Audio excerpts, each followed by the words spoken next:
Que le Seigneur Jésus-Christ vous bénisse. Est-ce qu'il vous arrive à vous poser des questions sur le livre d'Hébreux, Hébreux chapitre 11, à partir du premier verset, nous enseigne une réalité que nous ne comprenons pas mieux, nous ne comprenons pas convenablement la quintessence de cela. La Bible dira que la foi est une ferme assurance des choses qu'on espère et une démonstration de ce qu'on ne voit pas.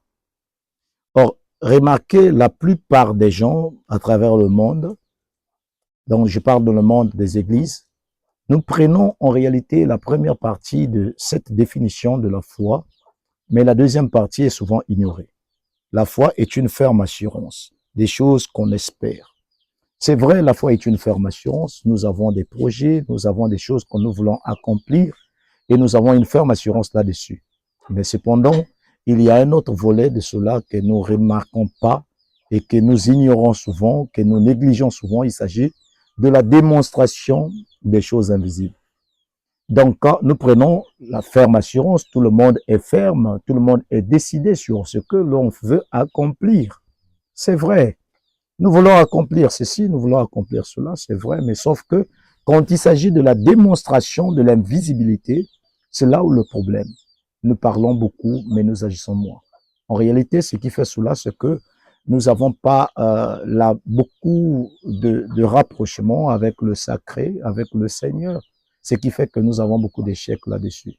Donc, nous sommes censés travailler pour démontrer, rendre cela visible. Je ne dis pas que non, il n'y a pas de gens qui le font, mais c'est rare, nous prenons seulement le premier aspect de cela. Or, la foi ne se limite pas à cette assurance simplement. Mais il y a aussi la démonstration de l'invisibilité, de l'invisible.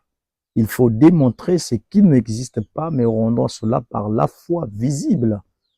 Nous rendons cela palpable par la foi. Je sais que vous allez me dire que la foi ne touche pas, c'est vrai, la foi n'entend pas, la foi ne voit pas, la foi ne goûte pas, donc la foi n'obéit pas aux 5 organes de sens. Mais cependant, la foi fait sortir l'invisible, rend l'invisible visible à l'œil nu. Par la foi, une personne est capable de matérialiser ce qui avait une tendance abstraite. Tu le rends visible, tu le rends palpable, tu le rends matériel.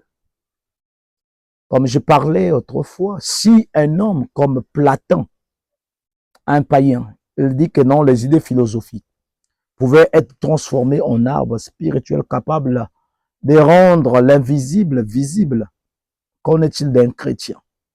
Il y a certains penseurs, certains hommes de science qui ont déclaré certaines choses sans se rendre compte de la quintessence de ces choses-là, de l'importance, de la portée de ces choses. Comme nous aussi, les chrétiens, nombreux ne comprennent pas, nombreux ne comprennent pas l'importance de ces choses-là.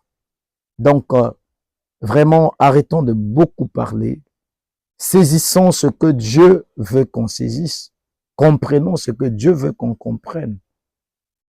Prions Dieu qui nous donne assez de foi pour que ça ne soit pas simplement le verbe, le concept, mais que ça devienne matériel, à tel point que les gens, ce n'est pas avec des mots que nous allons amener les incrédules. J'ai béni Dieu de beaucoup de puissants hommes de Dieu qui ont démontré que non, réellement, notre Dieu, ce n'est pas simplement des mots. Notre Dieu peut rendre visible ce qui est invisible.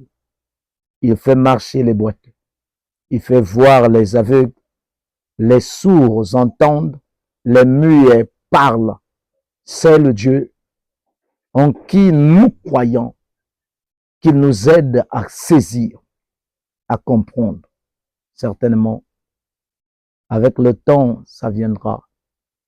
Si simplement nous continuons à sonder le Seigneur, à implorer sa miséricorde à chaque moment, il nous amènera jusque là où il veut qu'on arrive.